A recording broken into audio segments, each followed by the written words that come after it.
Mis hermanos, la escritura dice en el libro de Isaías, capítulo 51, levántate y despierta, Jerusalén, toma de la mano del Señor la copa de su ira y bébela hasta el fondo. También dice en el Salmo 75, versículo 8, que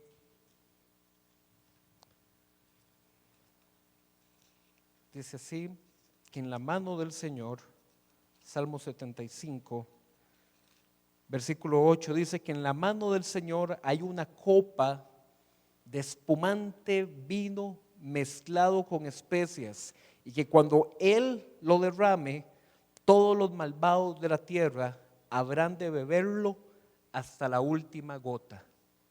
Y hay más versículos.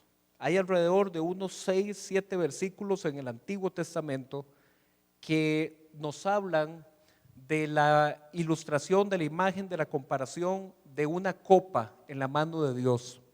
Y que esa copa es el símbolo, la representación del castigo de Dios contra el pecado del mundo.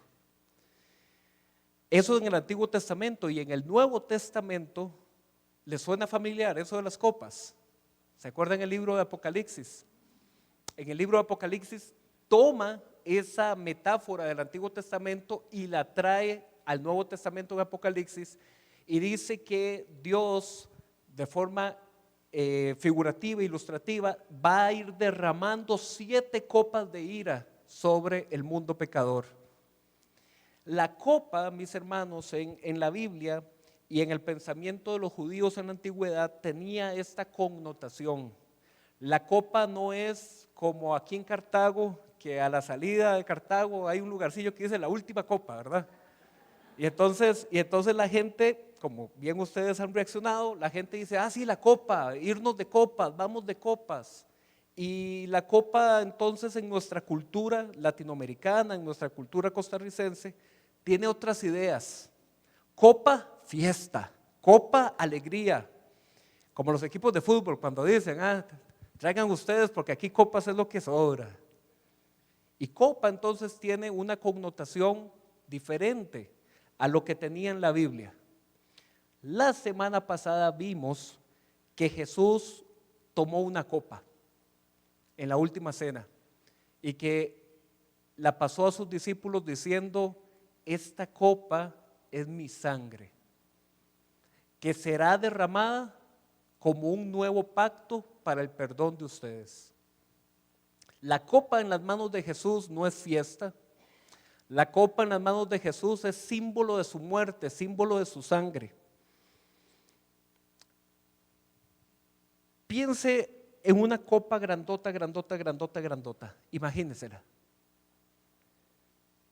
Es la copa que está en las manos de Dios. Piense, imagínense esa copa. Dice la Biblia en el libro de Génesis que cuando Caín mata a Abel, el Señor le pregunta a Caín, ¿dónde está tu hermano? Y Caín se hace el desentendido, conmigo no es la cosa. Y el Señor le dice, la sangre de tu hermano clama a mí desde la tierra. Mis hermanos, piensen en esa copa donde se ha ido derramando cada pecado suyo, mío y de la humanidad. Cada mentira, un chorrito a la copa. Cada idolatría, un chorrote a la copa. Cada vez que hemos robado, cada vez que hemos ofendido, cada vez que hemos hecho el mal, un chorrito a esa copa, un chorrito a esa copa. Y por el otro lado, la copa, en cada chorrito de pecado que se va alimentando, ¿sabe qué se va alimentando por acá? Contra ese pecado, juicio, juicio. Pecado, juicio. Y esa es la copa que dice la Escritura, que está lista para ser derramada contra las naciones. Es la copa que ha ido acumulando el pecado del mundo, pero también el juicio de Dios, porque la santidad de Dios no puede pasar inadvertida el pecado. La sangre de tu hermano me clama de la tierra. No puede pasar el pecado desapercibido. Jesús conocía esa copa, mis hermanos. Hoy vamos a asomarnos a esa copa, ¿de acuerdo? Y vamos a ver hacia adentro de esa copa qué hay. Jesús en Getsemaní, que es el pasaje que vamos a ir, a Mateo capítulo 26, por favor. Jesús en Getsemaní le decía al Padre: Padre, si fuera posible otro camino, Señor, si hubiera alguna forma, pero que esta copa pase de mí. Jesús sabía muy bien que había en esa copa, y por eso Él clama al Padre y dice: Señor, si hubiera otro camino, pero que se haga tu voluntad, no la mía. Mateo capítulo 26, estamos, ¿sí? Antes de entrar a Getsemaní y asomarnos en la copa, ¿qué le parece si nos echamos un toquecito para atrás al versículo 30? Y vamos a ver la actitud de esos discípulos que iban acompañando a Jesús antes de llegar a Getsemaní. La semana pasada nos quedamos en que el Señor termina la cena pascual, ¿ok? Y dice el versículo 30, después de cantar los salmos, salieron al monte de los olivos. Uno aquí en Costa Rica escucha eso, el monte de los olivos, y no razona mucho, ¿verdad? Lo más es que tal vez piensa en las películas, como decíamos la semana pasada. Pero para que ustedes se hagan una idea, de donde Jesús estaba, que era dentro de la ciudad de Jerusalén, en ese aposento alto donde tuvo la última cena, hasta el monte de los olivos, es aproximadamente 1 kilómetro. ¿Okay? Es aproximadamente 1 kilómetro. Pero era un monte que permitía observar desde ahí toda la ciudad de Jerusalén, sobre todo el templo de Jerusalén. Caminando se duraban unos 20 minutos, caminando ahí despacito. Unos 20 minutos se duraban desde donde Jesús estaba hasta llegar al monte de los olivos. Esa no era la primera vez que Jesús pasaba ahí la noche. Dice la escritura que Jesús tenía por costumbre ir al monte de los olivos y adentro del monte de los olivos quedarse en el jardín de Getsemaní o en el huerto de Getsemaní, dependiendo la versión que estén usando. Entonces imagínense en ese kilómetro donde va Jesús junto con sus discípulos, acaban de terminar la última cena, van caminando, son unos 15, 20 minutos de caminata, y de pronto Jesús se voltea y les dice lo siguiente. Mateo 26, 31. Esta misma noche, dijo Jesús, todos ustedes me abandonarán. Algunas de sus versiones dice, se escandalizarán de mí, ¿cierto? ¿Se lo imaginan? Ir caminando con Jesús no es lo que todos queremos, ir caminando con Jesús en la vida. Ellos iban caminando, acababan de cantar himnos, acababan de terminar la cena de la Pascua. Esos muchachos van, ok, los discípulos se iban sintiendo, imagínense, estoy aquí con Jesús, acabamos de comernos la Pascua. De pronto Jesús se voltea y les dice, ustedes me van a abandonar. Señor. Y sigue diciendo Jesús, está escrito, heriré al pastor y se dispersarán las ovejas del rebaño. Eso es tomado del profeta Zacarías. Versículo 32, pero después de que yo resucite, iré delante de ustedes a Galilea. Mis hermanos, vean lo que Jesús acaba de anunciar en esta breve escena. Acaba de anunciar que ellos se iban a escandalizar o que lo iban a abandonar. ¿Por qué? Porque recordemos que ellos estaban con la expectativa de un Mesías rey terrenal.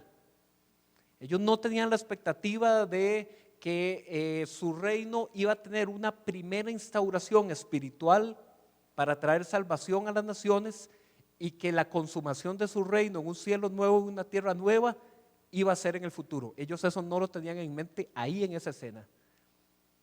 Y entonces de pronto Jesús les dice, ustedes me van a abandonar, ustedes se van a escandalizar. ¿Por qué se van a escandalizar? Porque a este Mesías que ustedes tienen como el rey vencedor, lo van a capturar, lo van a maltratar, lo van a humillar públicamente y lo van a terminar matando en una cruz. Ustedes se van a escandalizar de mí. Y sale Pedro. Aunque todos te abandonen, declaró Pedro, yo jamás lo haré. Yo me lo imagino así sacando pecho ahí delante de todos. Te aseguro, le contestó Jesús, que esta misma noche, antes de que el gallo cante, me negarás 3 veces. Aunque tenga que morir contigo, insistió Pedro, jamás te negaré. Y los demás discípulos dijeron lo mismo. Ya no era solo Pedro el que agarró valor, los demás discípulos dijeron, Señor, yo nunca te abandonaré, yo siempre estaré contigo. Si usted lee este mismo pasaje en Marcos y en Lucas, incluso dice, Señor, yo hasta la cárcel iré contigo, le dijo alguno de ellos. Mis hermanos, ¿qué vemos acá? Así somos usted y yo. De labios, Señor, heme aquí estoy, haz conmigo lo que quieras. Haz conmigo lo que quieras. Realmente estamos dispuestos a que el Señor trabaje así, de esa forma conmigo, pero en mis labios lo decimos fácil y livianamente. Por supuesto, no se me escandalice. La Escritura dice que nosotros tenemos que exaltar al Señor y declarar las virtudes de aquel que nos llamó de las tinieblas a su luz admirable, por supuesto. Pero también la Escritura sabe que nos llama a ser sabios en lo que decimos.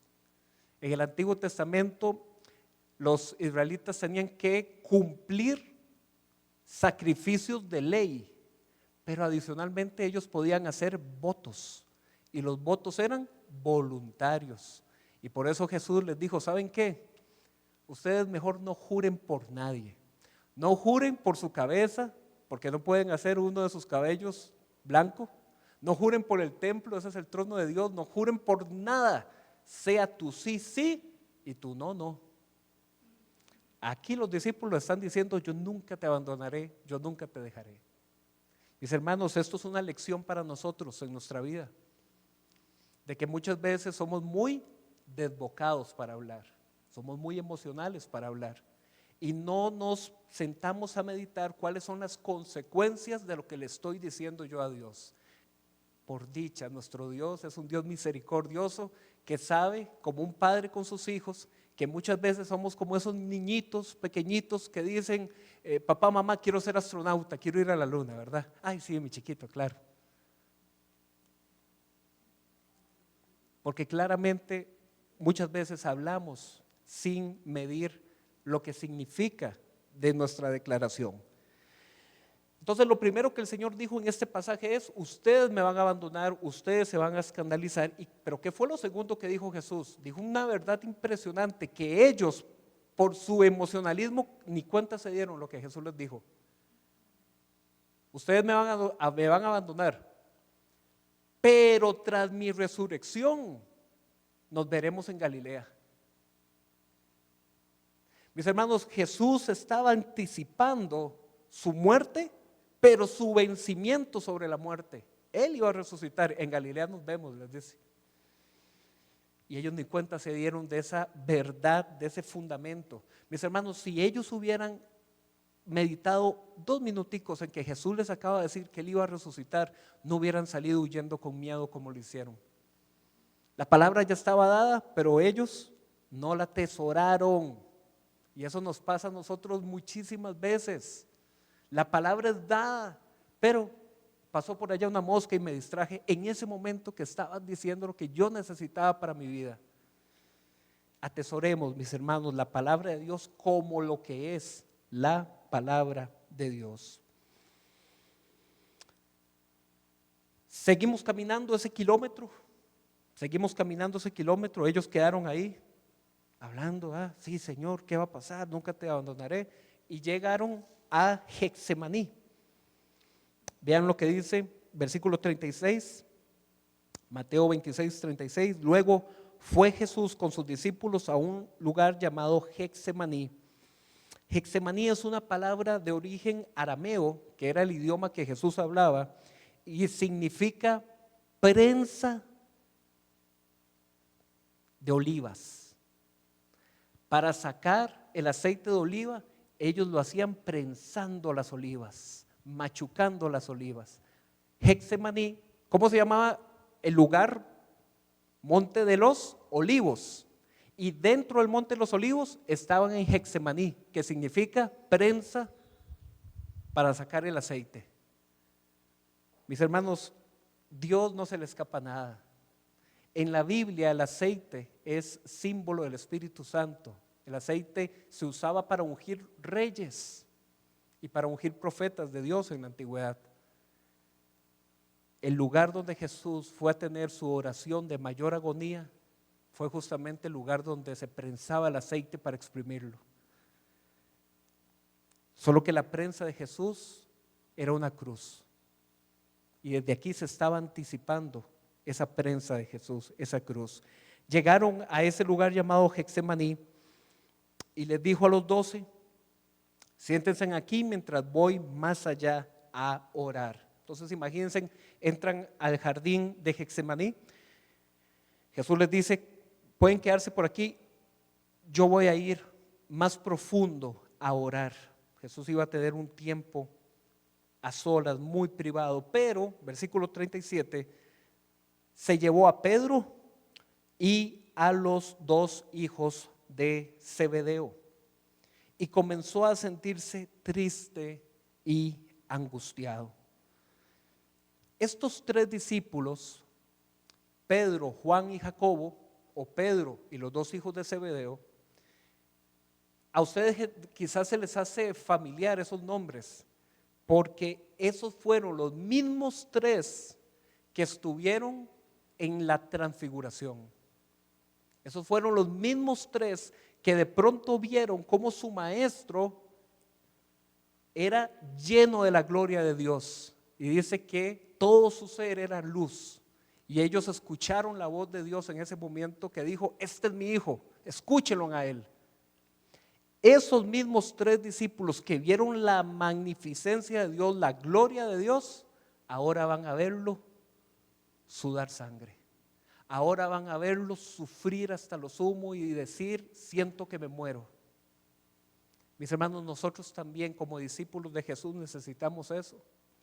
Nosotros necesitamos ver la gloria del Señor, pero también necesitamos ver la cruz constantemente y recordar y decir, sí, Él reina, pero pasó por la cruz. Él pasó por la cruz, se llevó a estos 3, comenzó a sentirse triste y angustiado. Versículo 38, es tal la amargura que me invade que me siento morir.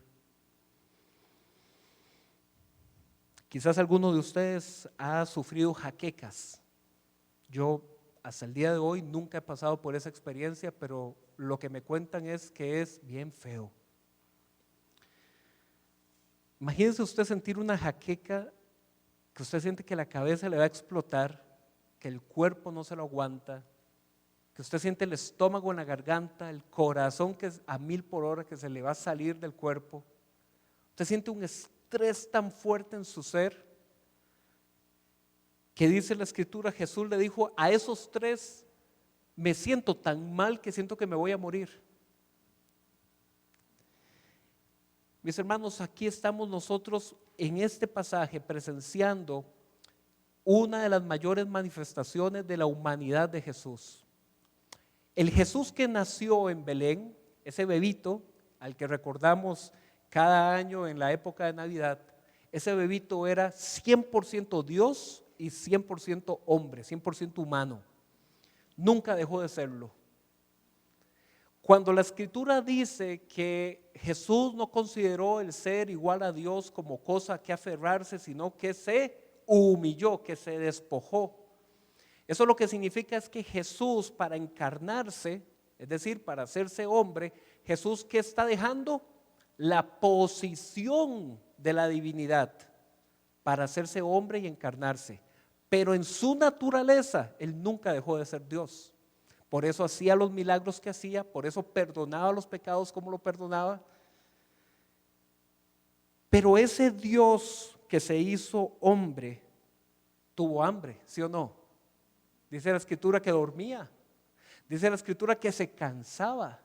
Y aquí la Escritura dice algo tremendo, mis hermanos, que sentía dolor y angustia, que sentía su cuerpo a reventar como que se fuera a morir. Nuestro Dios no es un Dios como en la mitología griega, un Dios allá en el Olimpo. No, nuestro Señor y Salvador, nuestro Rey Todopoderoso, Él se hizo hombre para sufrir como nosotros, pero sufrir más que nosotros. Ahorita lo vamos a ver. ¿Me ayudas a cerrar ahí que me tiene aquí el viento vacilado? Probemos una y otra, o las dos. Gracias.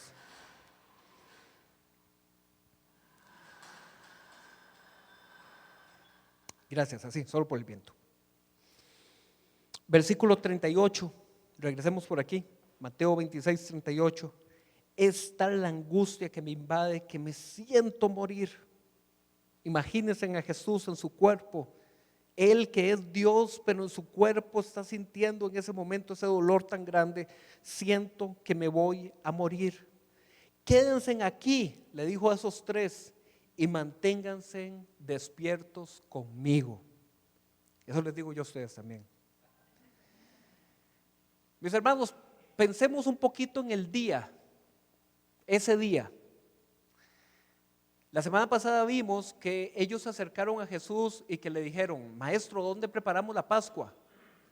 Y que Él les dijo toda la historia: vayan a la ciudad, verán un lugar, digan que el maestro, taca, taca. Y que ellos comenzaron a preparar la Pascua. Que preparar la Pascua significaba ir a matar el animalito. Los que son aquí de campo saben que eso es lento. Al animal hay que prepararlo, hay que desangrarlo, hay que pelarlo, etcétera, etcétera. Eso es lento. Bueno, había que preparar el animal, había que ir a buscar los ingredientes, el pan sin levadura, había que preparar la cena, ir a barrer el lugar donde Jesús iba a estar, etcétera. Ese es el mismo día. Luego a las 6 de la tarde de ese día tuvieron la cena pascual. Y se considera que aquí en esta escena podían ser cerca de las 10 de la noche. Para gente acostumbrada a terminar el día a las 6, 7, ahí ya estaban trasnochados. ¿Okay? 10, 11 de la noche estaban por ahí. Y estaban cansados, físicamente, humanamente hablando, estaban cansados. ¿A quién le ha tocado cuidar a un enfermo de gravedad? ¿Verdad? Y saben muy bien que aunque uno sienta que estoy cansadísimo, no se puede usted quedar dormido, porque pestañeo y esta persona puede irse. ¿Por qué uno hace ese tipo de sacrificios, humanamente hablando? Algunos, como los enfermeros, por el deber, pero cuando es la familia, ¿por qué uno lo hace? Por el amor.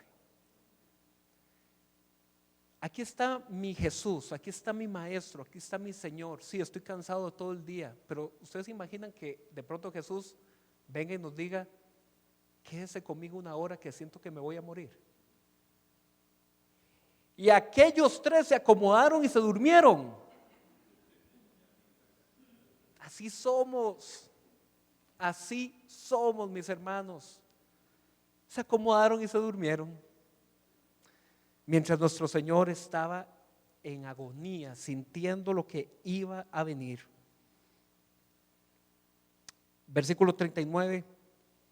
Jesús se apartó un poco más, se postró rostro en tierra, y quizás aquí, como dice se postró, nosotros pensamos en algo así todo bonito, ¿verdad? De que se fue hincando así despacito. No, mis hermanos, la palabra original en realidad lo que dice es que Jesús se derrumbó.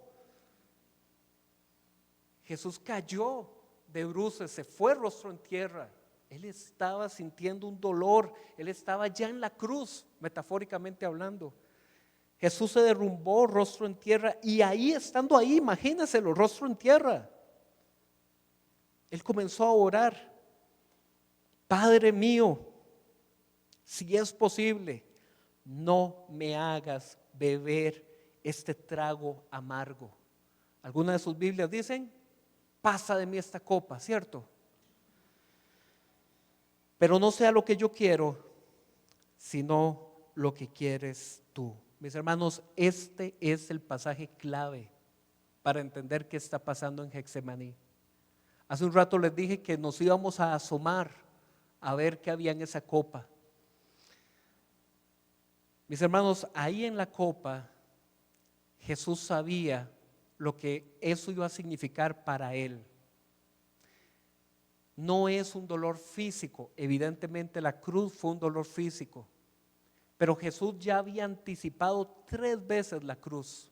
Si no me voy a ir ahorita por tiempo, pero si nos fuéramos a Mateo 16, a Mateo 17 y a Mateo 20, usted lo puede revisar en su casa: Mateo 16, 21, Mateo 17, 22 y Mateo 20, 17. Jesús ya había predicho su cruz, él ya había predicho que iba a sufrir.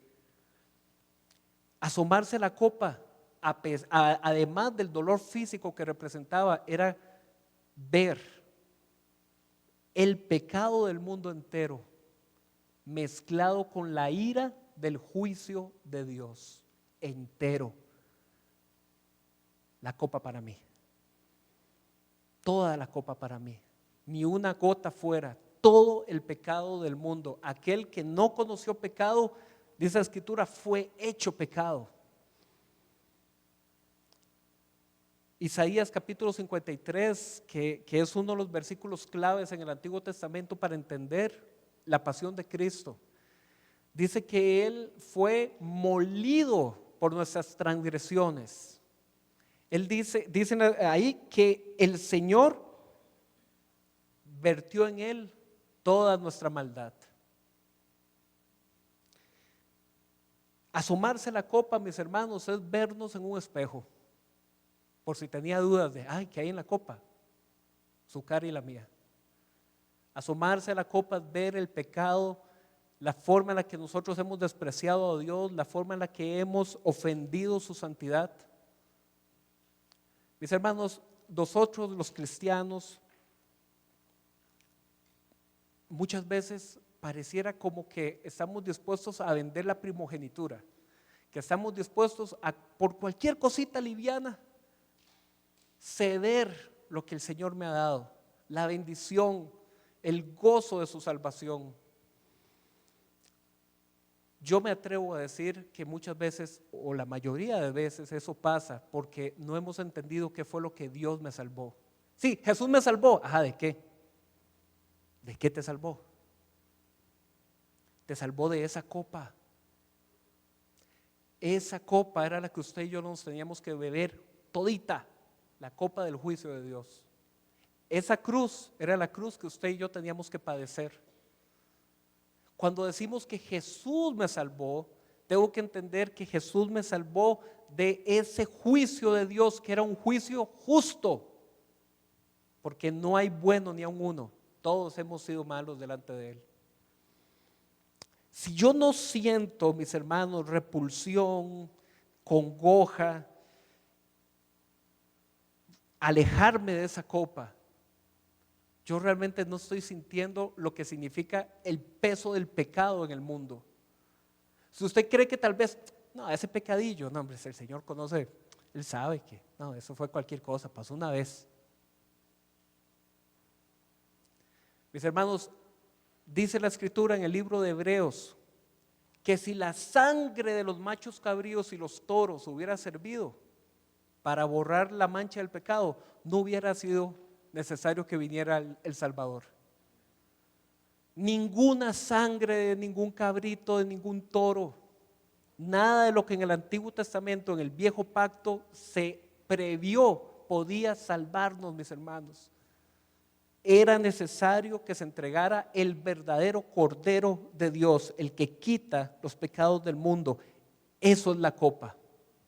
La copa son todos nuestros pecados.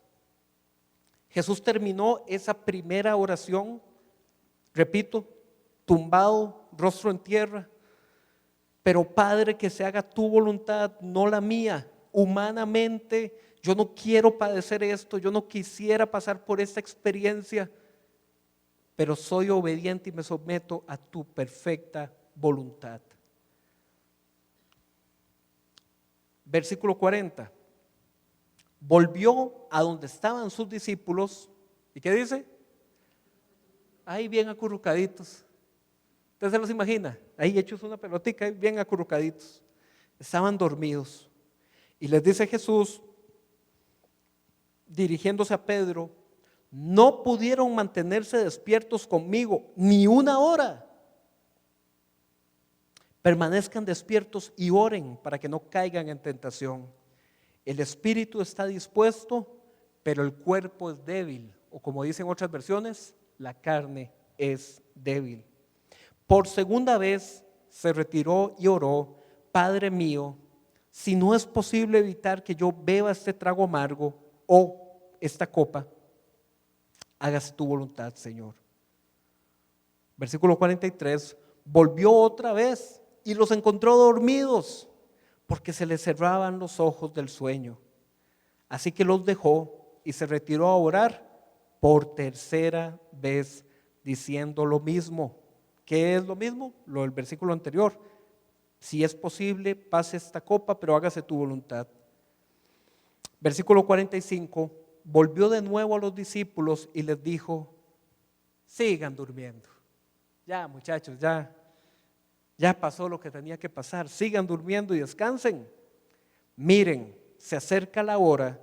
El Hijo del Hombre va a ser entregado en manos de pecadores. Levántense, vamos. Ahí viene el que me traiciona. La semana pasada estuvimos viendo que Jesús le dijo a sus discípulos: vayan y díganle al dueño de la casa donde vamos a tener la cena de la Pascua, mi tiempo ha llegado. ¿Se acuerdan de eso? Y aquí Jesús le dice a sus discípulos: se ha cumplido mi tiempo, la hora ha llegado.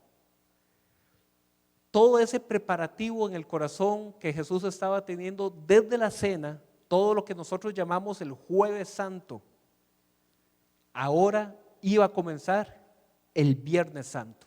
Iba a comenzar de las 12 en adelante, el arresto de Jesús y el juicio a Jesús. Eso lo veremos en otra predicación. Yo quisiera aquí destacar algunos aspectos que son sumamente importantes, mis hermanos, porque aquí podría haber confusión en algo. Nosotros tenemos que entender este pasaje de Getsemaní en el contexto de una doctrina bíblica que se conoce como la Trinidad, porque si no, podríamos llegar a tener las siguientes dudas mentales. Jesús quería hacer una voluntad diferente a la del Padre, entonces entre la Trinidad pueden haber pleitos y desacuerdos. O realmente el Padre abandonó a Jesús y Jesús perdió su divinidad. O se rompió la Trinidad. O la más fuerte de todas, Dios está juzgando a Dios. Ese tipo de preguntas, mis hermanos, han llevado por siglos. Recordemos que el cristianismo tiene 21 siglos. Y a lo largo de estos 21 siglos, este tipo de preguntas a la hora de leer Getsemaní han suscitado separaciones doctrinales gravísimas y fuertísimas. Y se ha levantado un movimiento, un movimiento, digamos, dentro de iglesias Esto que les voy a decir es viejo, pero últimamente lo he estado viendo como que está volviendo a agarrar fama y popularidad. Y yo quiero darle a ustedes, después de que hemos estudiado este pasaje, quiero darles a ustedes elementos para que no se dejen seducir de una falsa enseñanza. Esa falsa enseñanza se conoce como el unitarismo. ¿Qué es eso, el unitarismo? La enseñanza de la doctrina bíblica nos lleva a la Trinidad, donde entendemos que Dios es uno en esencia, pero que se manifiesta en tres personas: Padre, Hijo y Espíritu Santo. El unitarismo llega y dice: no, solo es Dios. Solo es Dios. Y agarran este versículo para decir eso. Y dicen: vea, aquí es Jesús, que era un hombre, diciéndole al Padre, con quien tenía una conexión especial, diciéndole: no, Dios, usted quiere por aquí y yo quiero por allá. Y ese movimiento, mis hermanos, es un movimiento de una enseñanza contraria a la Escritura. Si un hombre de carne y hueso, normal y silvestre como usted y como yo, se bebe esa copa de la ira de Dios, usted y yo seguiríamos muertos en delitos y pecados. Para encontrar salvación en la cruz, Dios mismo se hizo el sacrificio de la cruz. De ninguna otra forma podríamos encontrar salvación si no fuera Dios mismo entregándose. ¿Qué es entonces lo que está pasando aquí? ¿Cómo debemos entender el Getsemaní? Mis hermanos, tenemos que entender esto desde el punto de vista de que Dios, al depositar el pecado del mundo en Jesús, Dios está enjuiciando o trayendo el castigo hacia el cuerpo de Jesús, su parte humana. Jesús en ningún momento deja de ser Dios, en ningún momento Jesús abandona su condición como Dios. Cuando el cuerpo de Jesús, Él gritó y dijo: consumado es, Padre, en tus manos encomiendo mi espíritu. ¿Quién se murió? ¿El cuerpo o el espíritu? Dios mío, no me asusten. El cuerpo. Jesús lo dice: en tus manos encomiendo mi espíritu. Y dice el siguiente versículo: dicho esto, expiró. ¿Qué expiró? El cuerpo. Cuando lo bajaron de la cruz, lo limpiaron y lo envolvieron, fue su cuerpo el que recibió la copa, el juicio de Dios. Pero en su espíritu, nuestro Señor nunca ha muerto, mis hermanos. Él vive y reina, por eso es que Él pudo vencer a la muerte. El Hijo recibió el quebranto por todos los pecados, pero lo aceptó en obediencia. Esto nos muestra que la salvación no era automática. Jesús muere y ya es salvación. No, la salvación tenía que ser experimentada por el Hijo.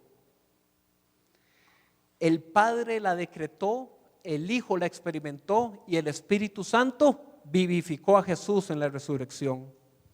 Cristo en la cruz fue nuestro representante, nuestro sustituto, y en la cruz Jesús fue el segundo Adán y fue el siervo sufriente de Dios. Mis hermanos, la Trinidad no se quebró, la divinidad de Jesús no se perdió, sino que Él en su humanidad plena aceptó la voluntad del Padre y cumplió el plan del Padre de llevar en su cuerpo el pecado del mundo para traer salvación a usted y a mí por amor a nosotros. Y a eso decimos un gran amén, mis hermanos. Así es que tengan cuidado si a él les llegan tal vez un videíto por aquí o un comentario por allá, un panfleto por allá. Jesús, mis hermanos, cuando a Jesús se le dice Cristo, se le está diciendo: tú eres el Mesías, tú eres el Rey, tú eres el Hijo de Dios. Eso significa que Jesús tiene la misma naturaleza divina del Padre. Y la Escritura nos muestra que el Padre y el Hijo tienen la misma naturaleza que el Espíritu Santo, que es enviado a nosotros como su representante acá. Yo sé que no es sencillo, yo lo sé. Es una doctrina bíblica que hay que masticar, y aún así uno puede quedar como diciendo, sí, pero todavía no lo entiendo del todo. Sí, tranquilo, yo sé que hay cosas que no se van a entender del todo, pero nosotros tenemos que entender que es la forma en la que Dios en su sabiduría se ha manifestado al mundo. Hay cualquier cosa, lo hablamos después. ¿Qué podemos aprender nosotros de esta experiencia en Getsemaní? Lo primero, que Dios tiene el control, mis hermanos. Dios nunca ha perdido el control de su plan, el control de la misión, y por eso Jesús confía en entregarse en las manos del Padre para ese juicio, porque Él sabe que el Padre no lo va a abandonar, que el Padre lo va a levantar de entre los muertos. El padecimiento de Jesús en su humanidad lo capacita. Esa experiencia a Él le permite sentir compasión por usted y por mí. Por eso dice la Escritura en Hebreos capítulo 5 que por medio del sufrimiento aprendió obediencia. Para los discípulos, aquellos que estaban más cercanos a Jesús, ellos tenían que aprender que aunque el espíritu quiere, el cuerpo es débil. Mis hermanos, ¿cómo aprendemos nosotros de esa lección? Tenemos que aprender a ser prudentes. No nos creamos el superhombre o la supermujer de que ante cualquier tentación yo la supero. No, no es cierto. El espíritu quiere, pero la carne es débil. Así es que tenemos que ser prudentes en nuestra forma de vivir.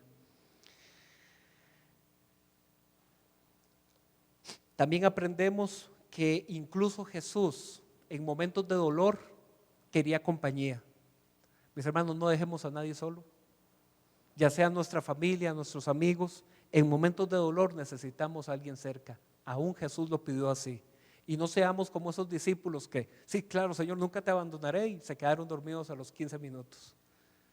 No dejemos al que está en dolor pasarlo solo. La conexión que encontramos entre la copa de la agonía y la copa del nuevo pacto es que Jesús bebió el juicio para que cada vez que usted y yo bebemos de la copa del nuevo pacto, recordemos que Él venció ese juicio.